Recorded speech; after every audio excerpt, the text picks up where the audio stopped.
welcome back to another exciting episode of Building Your Own Bridge with me, your girl D. How you guys been? How are my little builder bobs and builder bobettes? Well, let's get started with another episode on how you can build your own bridge.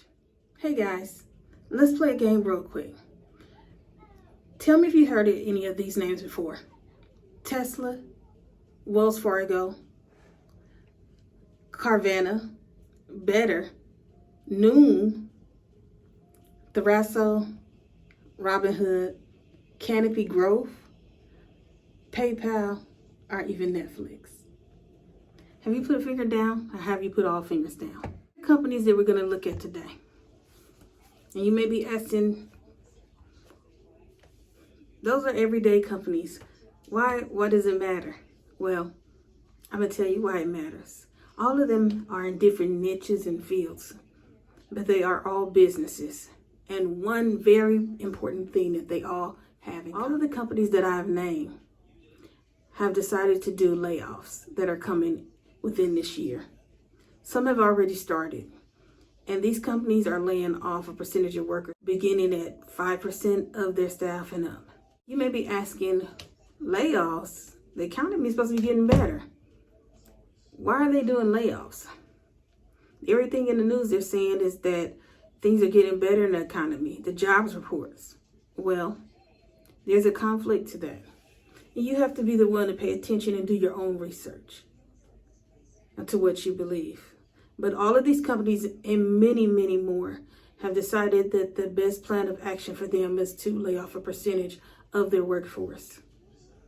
Now, there can be a few things that are attributed to it, some that we know and some that we may not know. If you follow the stock market, you will see one of the major issues is because of current trends that are showing that sales are down across the board with different companies.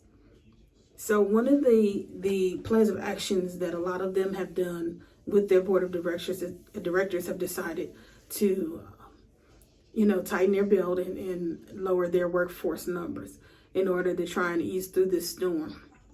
But it gives them the option as well that if things are not going as planned, that they can easily move that percentage of laid off workers up.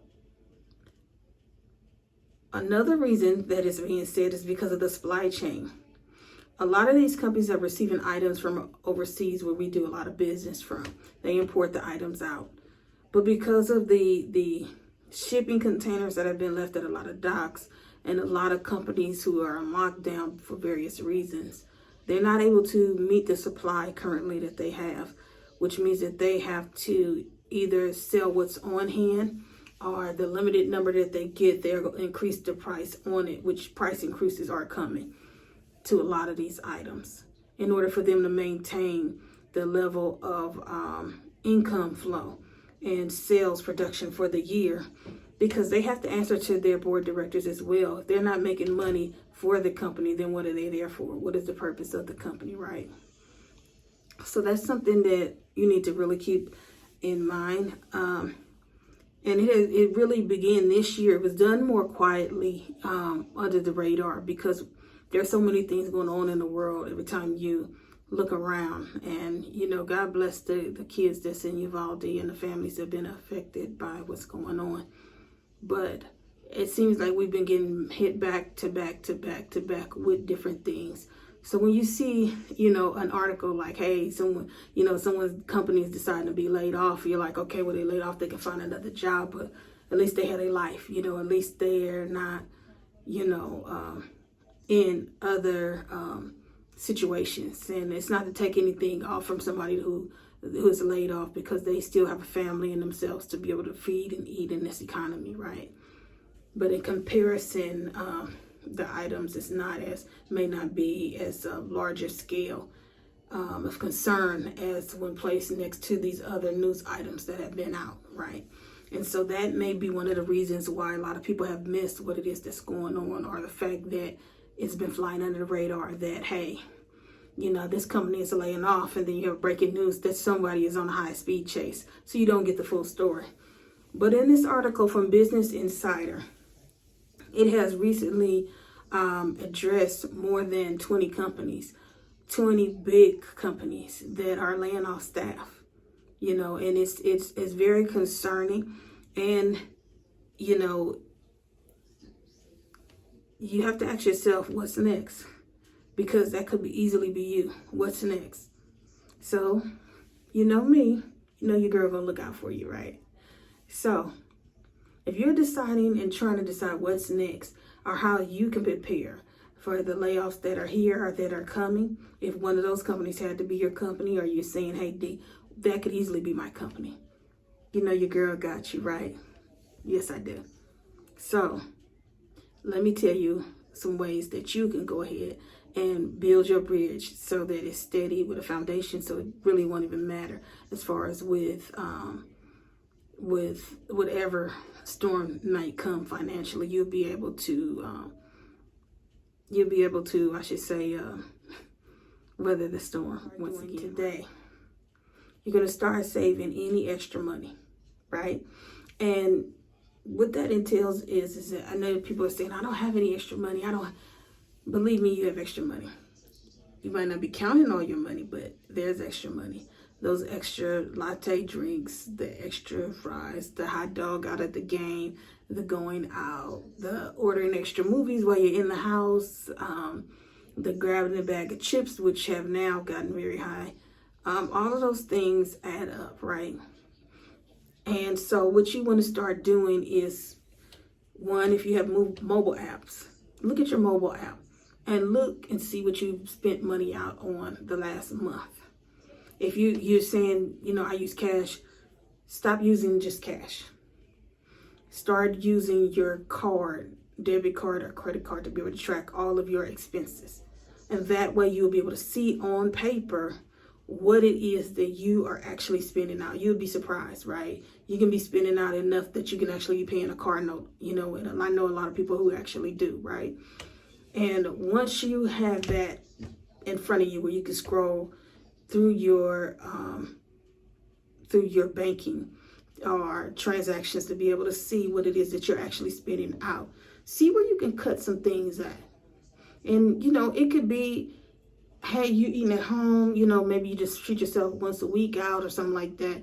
But then when you look at it, you have all of these charges that's coming to your bank or on your card, your charge card, from Netflix or from all of these streaming services, which if you're not careful can really get out of hand. You think you're saving, but in the same time, you're paying as much as you would with some of the big name cable companies, right? So you really want to take the time necessary to be able to look over your finances, because if you don't look over them, then who will, right? And the next thing that you can start doing, you want to start investing, right? And then you're saying, listen, I don't have money to be stock market investing. I don't have this and this and that, but this is the thing. You want to start investing because you're investing in you and you're investing in your family. Now, there are several companies like Stash and some of these other companies that are out here. And I just want to say this is not a paid advertisement. If it were, I would have told you in the beginning of the video. But these are actually companies, some of them that I use. And like companies like Stash, they may take out $5 a month. And in the hustle or bustle of going, you may not even notice $5 a month. Because with, just say, Starbucks, when you get a grande or a venti drink, you've spent $5. And to be honest, I know I have spent more than my share of $5, right? So that $5 I don't miss, thank God. So I actually looked into the account and was surprised myself to see what was saved in there. Like, what? But I would suggest that you start off with something like that. And if you say, D, I don't know where to start, again, I will put my code in, and you can use the invitation code. If they have one, I'm not for sure, but I'll go ahead and look into my account. And if it's one there, then I'll go ahead and link it after. And start there. Let them go ahead and take the amount out that you feel comfortable with having been deducted, right? And then that money adds up, right? Some other things that you may want to do is look into commodity or something that has, regardless of whether the United States dollar goes up or down, or if you're seeing this even overseas, your dollar, if it goes up or down, that it will still have the same value. And there are certain things that are like that, like maybe gold, silver, things like that, that keep their value, which is what you want to have, right, on hand in case something happens and you need to be able to get hold of money. And you also want to be able to, from this day forward, think of, if you were laid off, what would you need to have money to pay immediately and for the next 2 to 3 months? Well, you know that you would need a place to stay, right? You know that you would need gas, you know that you have electricity, and that you also, you're going to need food. You're going to need certain things, clothes and shoes and things like that. Prayfully that you have that. But if not, put that in a budget. Put like 150 or 200 for clothing allowance, right? And really sit down and look at where you spend your money, and that's how much money you would come up with. If you say, I usually, if I got it down to the bare, I can do $1,500 or $2,000 a month if I had to just really get out here and do it. Well, then that's $1,500 or $2,000 a month that you need to start saving as a goal for a 3-month time span, right?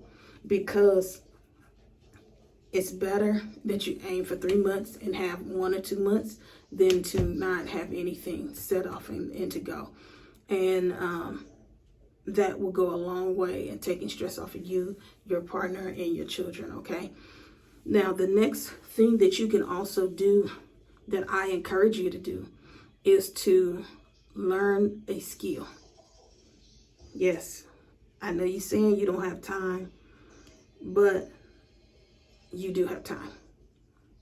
There are so many different ways that you can learn skills and get certificates now. It's not even funny. You don't have to go and get a traditional class, or, you can learn and do different things to be able to get certified and certificates, right?